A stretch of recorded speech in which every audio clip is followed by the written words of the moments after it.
Saliti watu. Hiyo maneno huwezi rekebisha. Kweli ama uongo?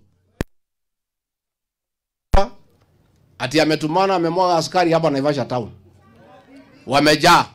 Wale wa jela, wale stock theft unit, wale wa polisi. Ati atuzuie kusalimia wananchi.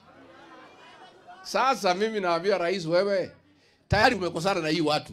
Unataka kuongeza kidonda chumvi kutumia hao polisi ati kupiga hao tear gas. Na wewe unataka kuja kuwatembelea. Saa hii unajipanga kutembelea hao alafu unatuma askari kuhangaisha hao. Hata ukikataza sisi kusalimia hii watu roho zao wameamua. Wafuasi wangu hata nisipowasalimia.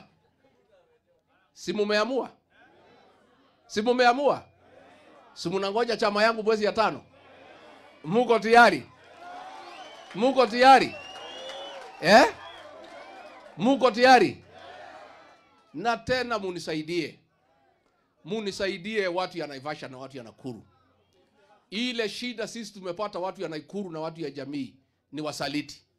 Si mnawajua? Si mnawajua? Wale ya kuuza jamii pesa kidogo. Shilingi 1200, 1500. Wanauza jamii. Hao mtachungana na hao, mtajua vile mtaambiana na hao. Na huyu mama munichungie huyu Jane Kehara. Mtachunga huyu ni Getungati, si ndio? Huyu mama amesimama imara. Na yeye hawezi tishwa, na yeye hawezi uza jamii pesa kidogo, pesa 8. Kwa hivyo mtuchungie.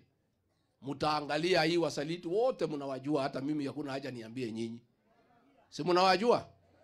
Na mimi nafurahi sana na hivi vijana wawili hawa MCAs wetu hawa. Wapigie makofi. These are good people. Mtawasaidia huko mbele. Kwa hivyo mimi sitaki nipite kutoka hapo. Sisi taenda town. Rais umetuma polisi, umetuma jela, sisi tuko huko. Si ndio? Upige sisi tear gas, utushike vile unataka kufanya ufa.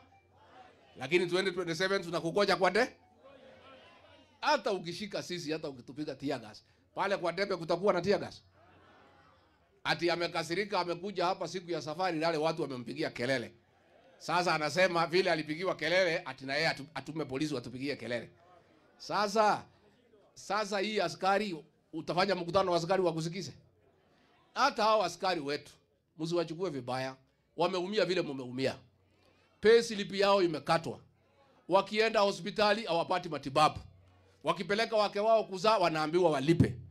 Hata hao askari saidi wanatutumania kusema tunaambiwa tupige nyinyi, na hata sisi tunalalamika mtusaidie. So nyinyi askari msikuwe na wasiwasi, mambo yenu tunachunga. Tutachunga mambo yenu, muongezwe mshahara, mtegerezewe insurance, because hata nyinyi ni ndugu zetu, ni dada zetu, you are our people, tutasaidiana na nyinyi.